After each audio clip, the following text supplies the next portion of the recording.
Jesus' name.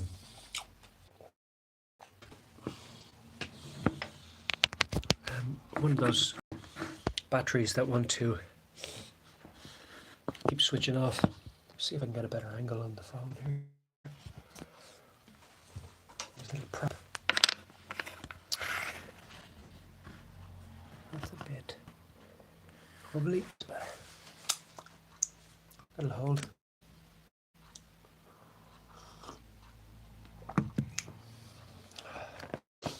So what is it that when you're making a video here on YouTube Live, the read says public, but then when I go to upload this, it's set as private. So it doesn't automatically upload as public afterwards.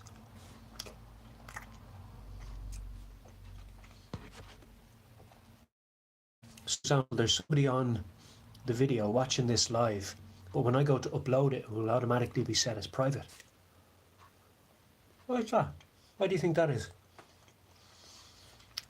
But I know there are people seeing me live.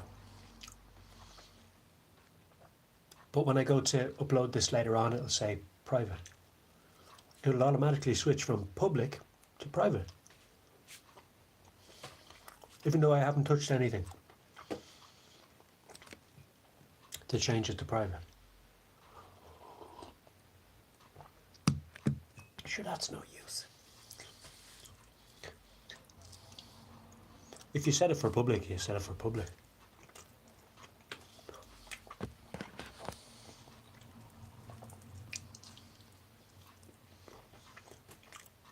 So it's 5 years now since I started. This is the last date, excuse me. 5 years now since I started preaching publicly. No. In Wexford Town.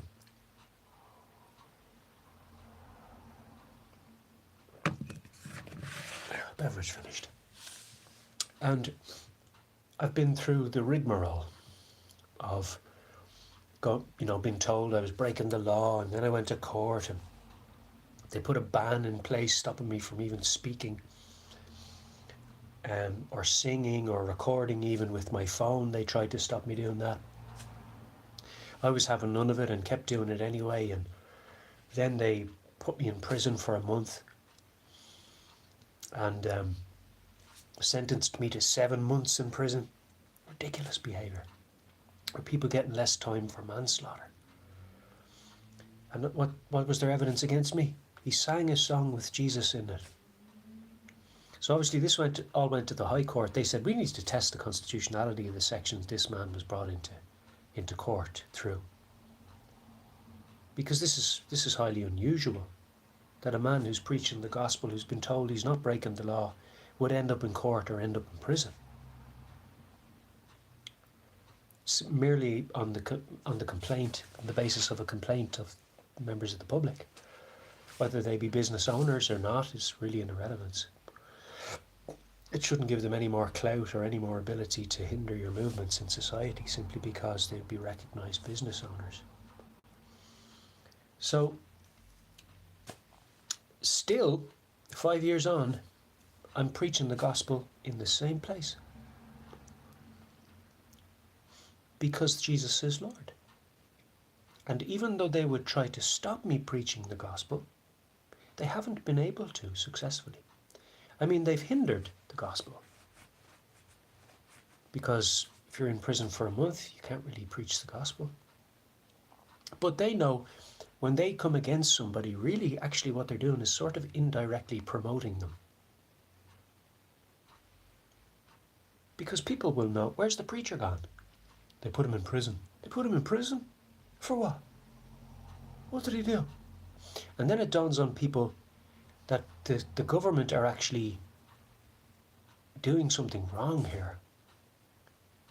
This can't be right. This man, okay, I don't agree with what he says, but putting him in prison for standing out there talking. So they know that type of attention comes on them once they do something like that. And when they do something so extreme like that, like imprisoning a man for a month and then 7 months prison sentence, what did he actually do wrong? I know I don't like him being there, and I know I don't like him talking things that I don't like to hear, or I don't agree with, but what's he doing in prison? Why do the government think they can put him there for doing that? And if he did something wrong, why didn't they put him in prison a lot sooner? If he was breaking the law, was it that they were so patient and so long-suffering? And no, you're either breaking the law or you're not. And then if you're breaking the law, you should be immediately punished for breaking the law. Not 3 months later, or sorry, rather 3 years later. If this man's breaking the law, why did it take them 3 years to put him into prison? And if he's not breaking the law, it wouldn't matter if it was 10 years, he shouldn't have ended up in prison. The length of time is irrelevant. The length of time the man is there preaching is really an irrelevance as to whether he's breaking the law or not. So what's he doing in prison? And suddenly people look to, how's this affecting me? How is this affecting my rights? If this man can end up in prison for simply singing a song about the Lord Jesus, for simply expressing his faith, what's the implications on me if I want to express mine? And what if I wanted to listen to him? Now my right to listen to him is taken away because he's in prison. What if he had something to tell me that was the truth and I needed to know? Could they stop him as easily? What if somebody came along and said, quick, there's this going on, there's a really catastrophic event about to take place, you need to do it, and they put him in prison? I don't have to necessarily agree with what the person is saying, but if you take away that man's right to speak, you take away my right to listen to what he might have said. So, okay, you don't have to agree with the man, but the right for him to speak has to be there for anybody to know anything. The right for the man to speak his mind, his opinions and beliefs, his intentions, has to be there for my right to listen to the entirety of the spectrum of conversation to remain. Otherwise, I'm only starting to hear part of the story. I'm only hearing one side. I'm only hearing a little bit of the conversation. And now other people have the ability to decide what I get to listen to and what I don't get to listen to, by hammering people who might say something that I don't agree with. Okay, maybe I don't agree with it, but how am I going to know whether I agree with it or not if I can't say it? How do I know what I agree with or what I don't agree with if it doesn't get an opportunity to be said? So in Ireland, there are only very few things that can be said that actually amount to a crime. Listen very carefully. These are inciting violence or obscenities.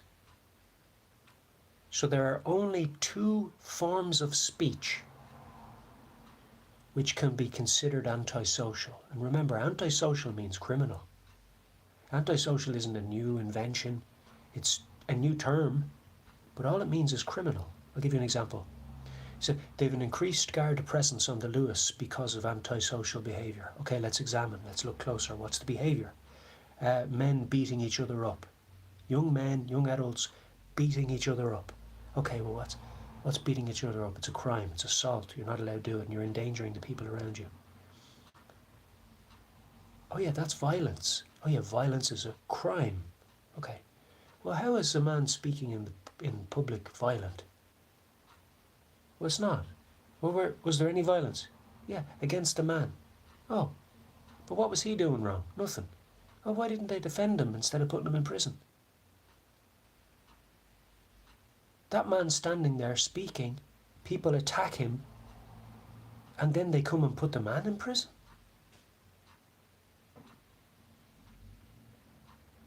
Why?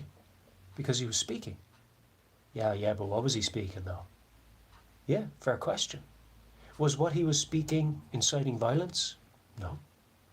Did he say, let's go over there and kill those people? No. Did he say, let's remove those people's rights? No, the opposite.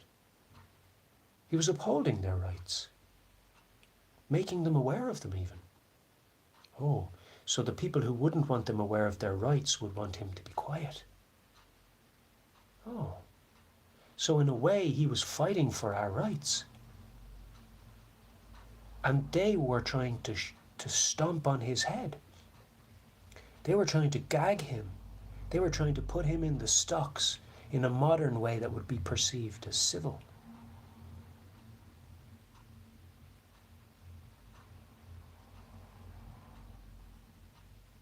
Do you see the point? They wanted to crush me completely, annihilate my ability to speak to you.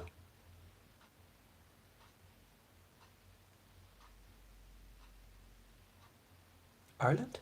The Republic of Ireland? Ireland with the rights, Ireland with the pikeman, Ireland with the rebellion against oppression. They wanted to crush me because I didn't agree with abortion. They wanted to crush me because I don't agree with Islam. They wanted to crush me. Why? They wanted to crush me because they didn't like what I was saying. But was what I was saying criminal? No, not in any way. Was I ever inciting violence against somebody?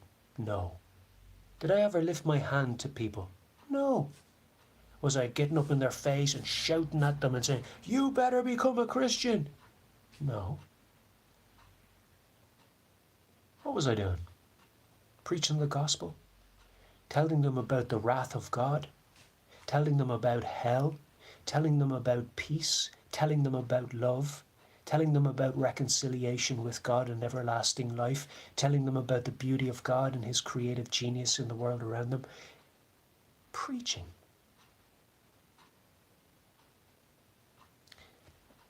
But is being a Christian and preaching all flowers and beautiful things?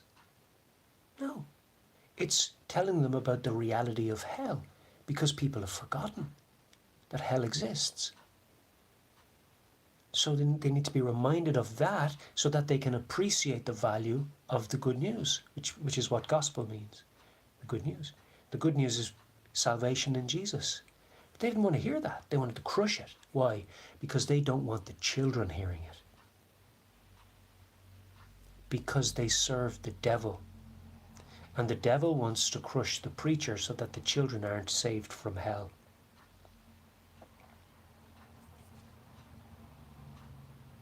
It's as simple as that. Why? What would be the other reasoning for shutting me down? Well, the business is around. They've been listening to you for 3 years there. Okay, so their work is more important than mine?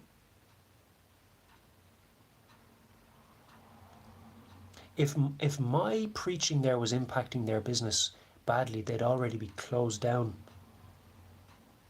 over the course of 3 years. No business can survive 3 years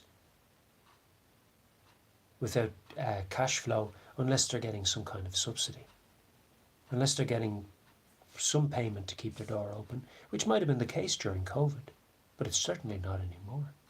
And I ask you, what man's opinion can stop women buying clothes?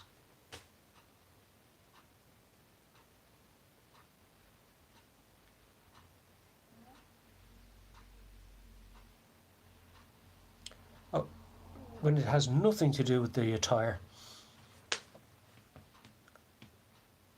The only things I was speaking about was salvation, anti-abortion, the incorrect worldviews and how they were inconsistent in their beliefs. On the basis of my disagreement with Islam, they called me racist. Is Islam a race? No, it's a worldview. It's a faith system. So how can you be racist simply by disagreeing with Islam when there are Muslims, members of Islam, the Islamic faith, all over the world in every country and every ethnicity? I won't say every country, but a lot of countries. So, in a lot of ethnicities. So, then obviously, it's not a race. That's ridiculous. It's a faith. So I'm not racist on the basis of, disagreeing with Islam. That's ridiculous. That's an ignorant statement, which needs education and it needs to be informed. So Islam is a worldview that Christians don't agree with. If you didn't know that, you need an education. Christians and Muslims don't agree. It doesn't mean that Christians don't love Muslims. We do. And we want them to become Christians. That's the whole point. But we don't say, because you're Muslim, you shouldn't be allowed to eat or live in Ireland. That's ridiculous. I've had discussions with Muslims. Peaceful discussions. But it was actually an Irish person that said I was being racist because I disagreed with Islam, not a Muslim. I've had discussions and conversations with Muslims. They've disagreed with me and I've disagreed with them, and we've been peaceful and gone our separate ways. But it was an Irish person that came against me for disagreeing with Islam and giving my reasons as to why. So this is ignorance. And it shouldn't be accepted in our courts. But our court, an Irish court, decided that I had behaved in an antisocial manner because I had spoken out against abortion, I had disagreed with Islam, and I had been speaking out against mask wearing, face mask wearing, stating that it's not fit for purpose attire. It's simply not. It hasn't been proven. There's no intellectual property saying that the fabrics used can prevent the passage of nanoparticles either in or out. So they kept changing the goalposts. It went from nothing to, we better say something, and then they kept changing the goalposts. No, it's actually, no, it's my wearing the mask helps you because my spit doesn't go on you. That sounds feasible, let's go with that. So first they said nothing, then they said that. When people were saying, no, it doesn't stop the passage of very small microscopic particles going through. If it doesn't stop them going in, it doesn't stop them going out. To say so is ridiculous. So then they went to, it stops your spit. It stops your spit and then it leaves it right in front of your face. Like, would you get a dirty rag and wipe your face with it and then leave the dirty rag on your face? No, it's preposterous. And these were the types of things I was saying to people and they didn't like it. At one point I called it like a face diaper, and that's pretty much what it is. Diaper just means to cover, to lay across. If you look at the word diaper, it just means to lay across. It's exactly what a face mask is. It's a face diaper.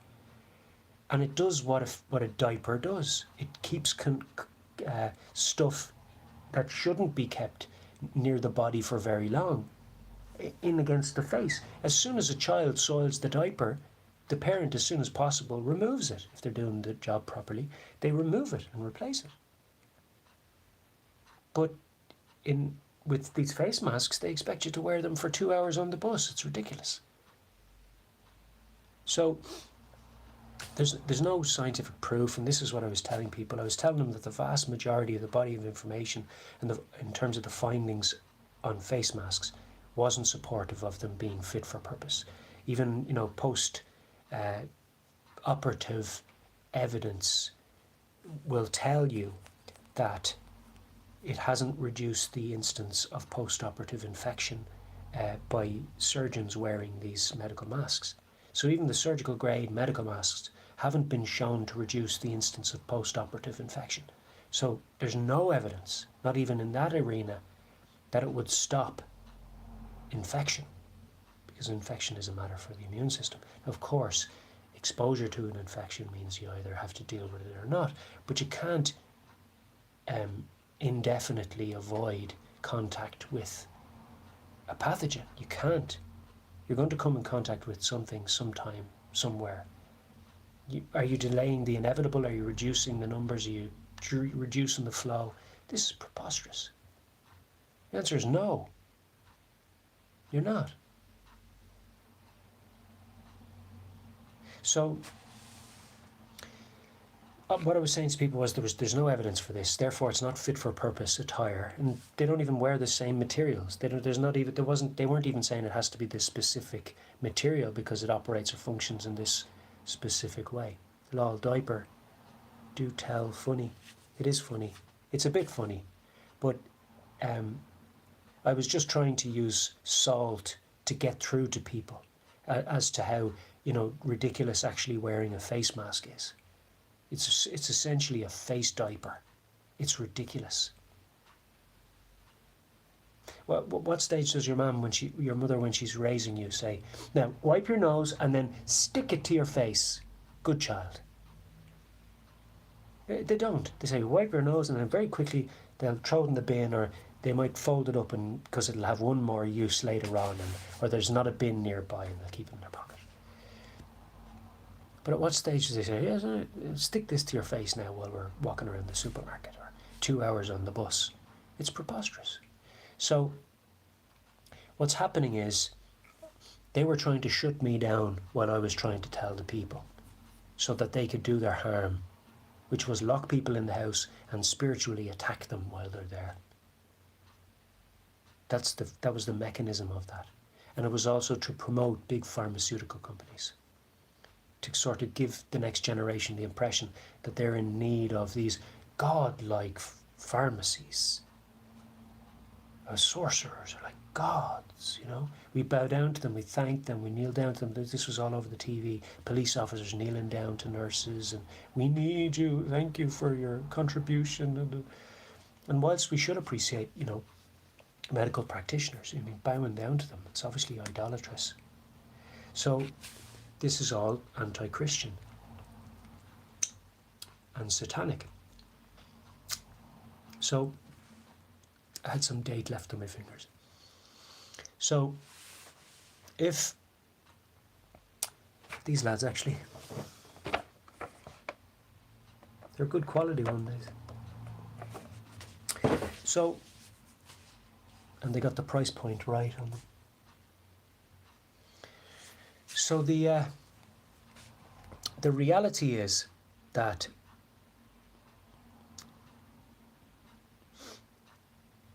they tried to shut me down for having an opinion that was different to what the mainstream rhetoric was, the convincing language being used in media. And they tried to shut me down for it and punish me for it, for all to see. This is what happens if you go against the state, And so they did harm me. They put me in prison for a month. Have they tried to compensate me for such evil treatment? No. Which is obviously against the law, because they have to compensate people when they do something wrong. So they should have paid out. Putting somebody in prison for a month is no small thing. But they've been running away from that. And now they're even appealing the overturning of those convictions. Imagine that. Imagine the state still pursuing my life years on, trying to hinder me. Even though the High Court said this man has done nothing wrong, and you acted outside of the law. Even though the High Court of Ireland have said that, the state think they know better. And they're now accusing me of agreeing with the district court that I behaved in an antisocial manner in the first place, even though I've appealed their decision and refused to obey the command that said, you shall not speak. What judge of any court can tell a man he's not allowed to talk? They can't. So there are only two instances where you can speak and break the law by speaking. It's when you threaten somebody or you're speaking obscenities. Neither of these things was I doing. Neither of these things was I accused of. Neither of these things were there evidence brought to the courts to support. So I haven't broken the law in speaking. There's no evidence to say I have. So how can a court therefore decide that I behaved in an antisocial manner by speaking? They can't. And that's why the judge wasn't able to give a reason for saying that I'd behaved in an antisocial manner. Behaving in an antisocial manner is breaking the law. There's no form of antisocial behaviour that isn't breaking the law, and you can't call something that isn't breaking the law antisocial behaviour. So breaking the law equates to antisocial behaviour, and antisocial behaviour equates to breaking the law. But it's the fact that you've broken the law that tells you you've behaved in an antisocial manner. And so when a judge says you behave in an antisocial manner, they have to be able to show which law you've broken. And if they're not able to do that, then they're breaking the law.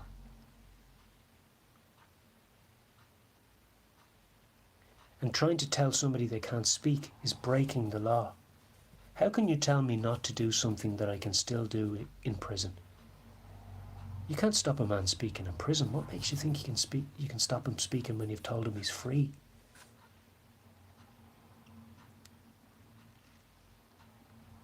No such public order or ban can see a man not allowed to speak.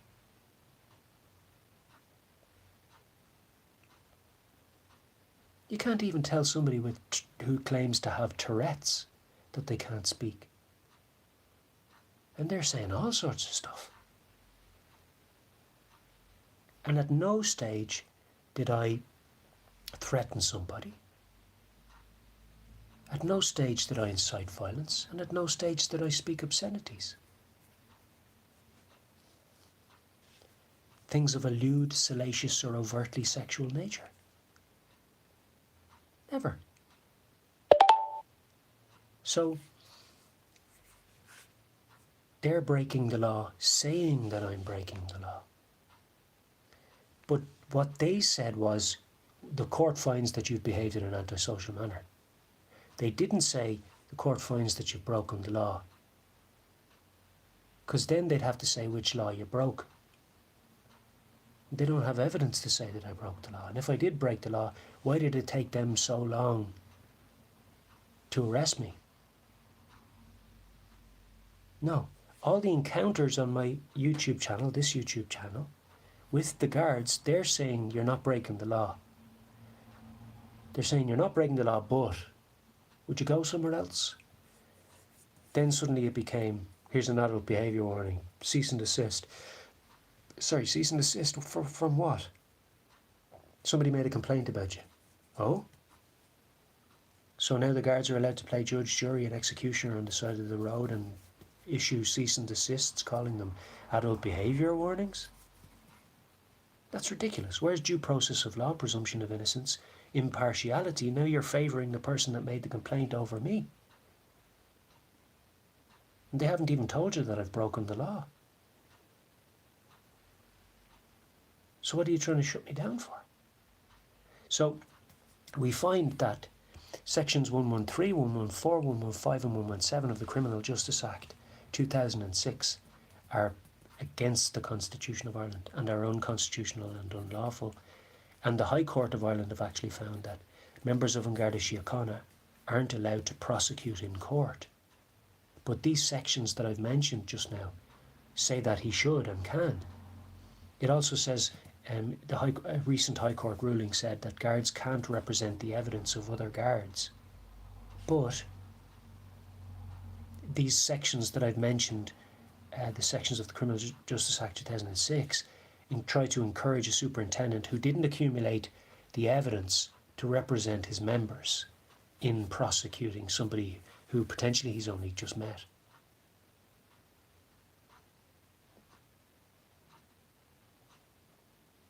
So this is against our laws in so many different ways that it should be with immediate effect that section 113, 114, 115 and 117, these sections are removed from the Criminal Justice Act 2006 by way of a recent ruling of the High Court.